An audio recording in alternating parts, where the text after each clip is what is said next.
G'day, church leaders. Perko here. I so badly wish that I could be with you in person there at the Further Faster conference in the UK, but maybe one day soon I'll be able to be with you, Lord willing, and I can't wait for that day to happen.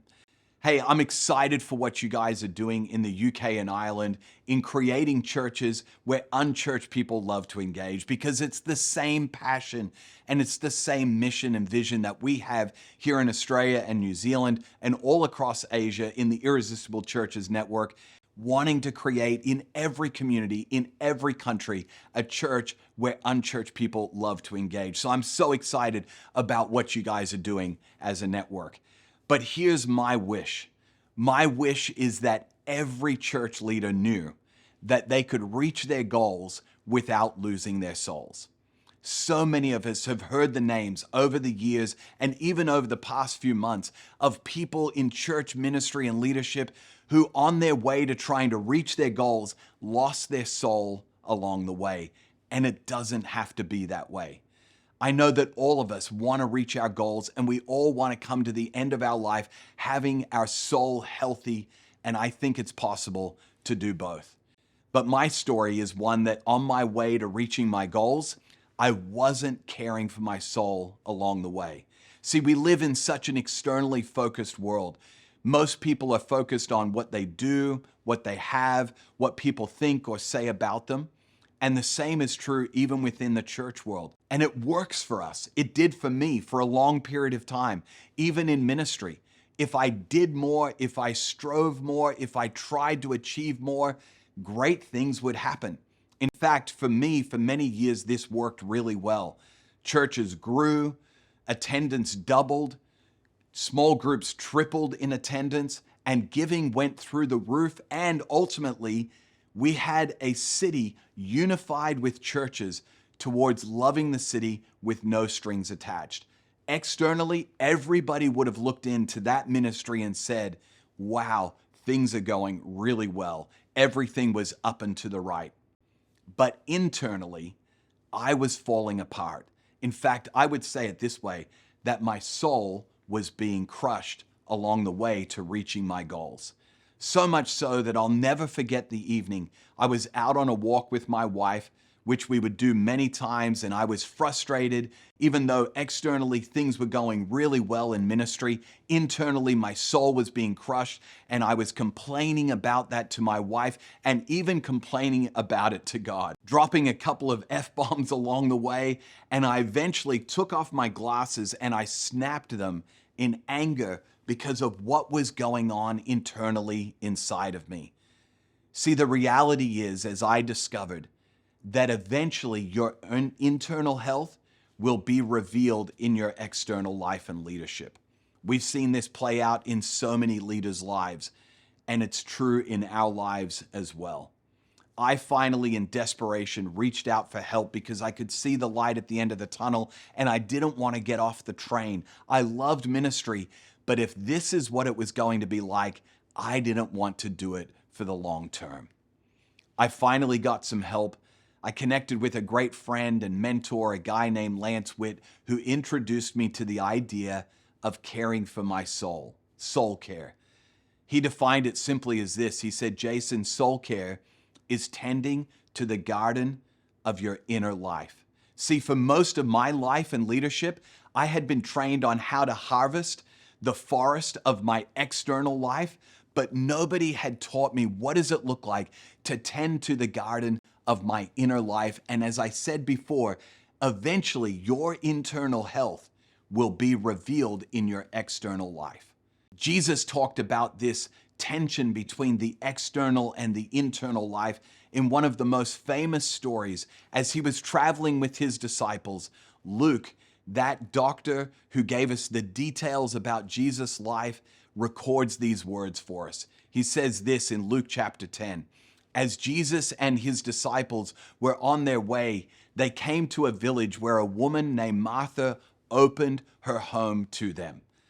Unlike today, Jesus and his posse didn't rent out a whole row of hotel rooms at the local village. They simply went from town to town and they stayed with people that would open their home to Jesus and his disciples. Martha did that.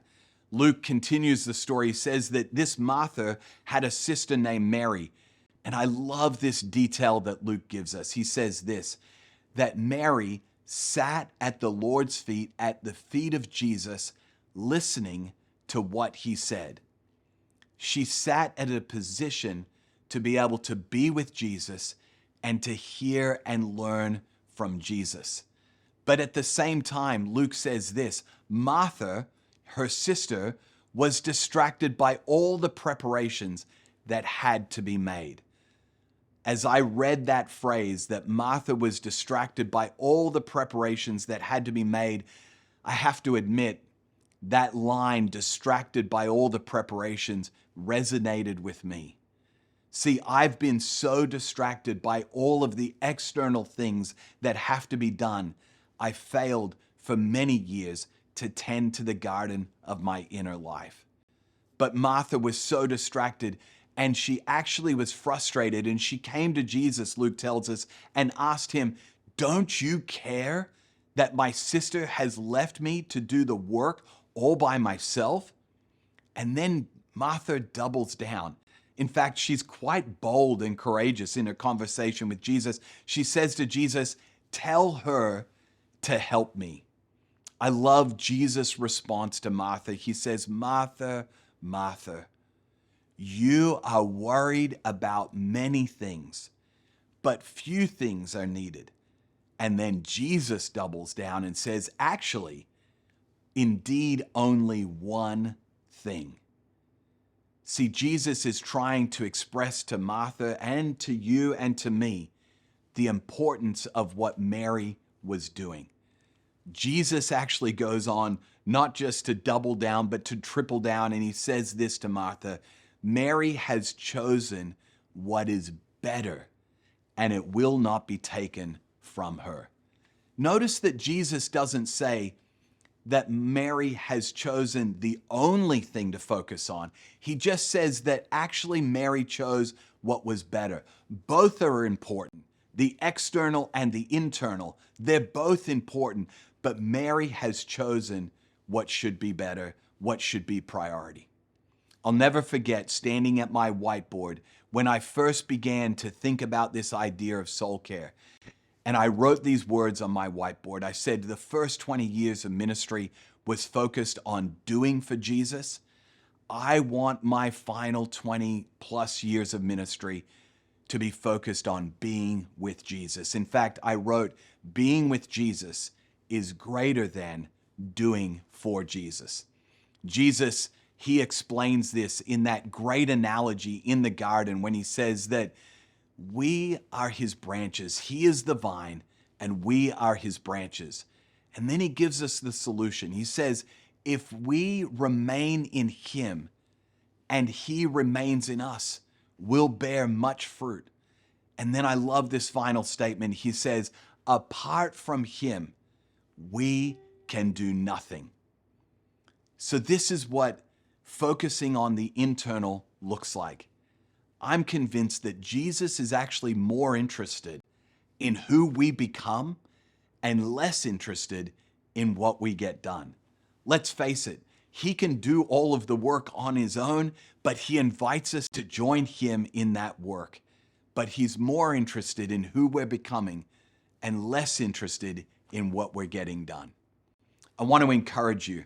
There are several ways that tending to the garden of my internal life has looked like over the past 6 years. Silence and solitude, just being with Jesus each day for maybe 10 or 20 minutes, just soaking in his love for me so that I can love others well. This idea of silence and solitude has been transformative in caring for my inner life. Another thing that's been so helpful is the regular practice of Sabbath. Each week, taking an entire 24-hour period of time to just turn off all of my paid and unpaid work to rest and replenish and delight in my Heavenly Father's love for me has been transformative in caring for my inner life.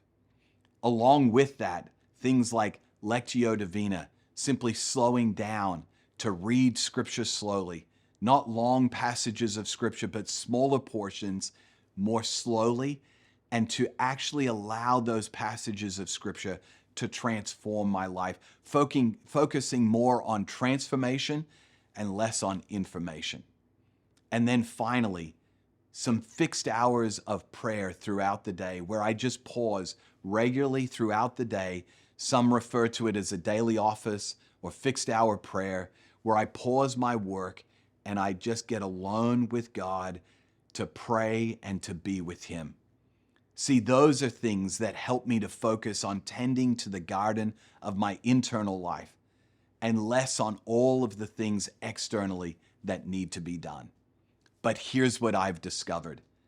As I remain in Him and He remains in me, He bears much fruit through me.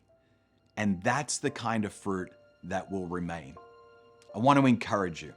So much of our externally focused culture focuses on what you do, what you have, and what people think or say about you. Here's what I hope you hear. I hope you hear this, that your spiritual identity simply means we are not what we do, we are not what we have, we are not what people think or say about us. But in the great words of the great Henry Nouwen, you are the beloved children of God. You're a beloved son, you're a beloved daughter of God, not because of what you do, not because of what you have or what people think or say about you. So, what if we discovered that you can reach your goals without losing your soul? And I think it has a lot to do with focusing more on who God wants you to become and less on what you think you need to get done. God bless you.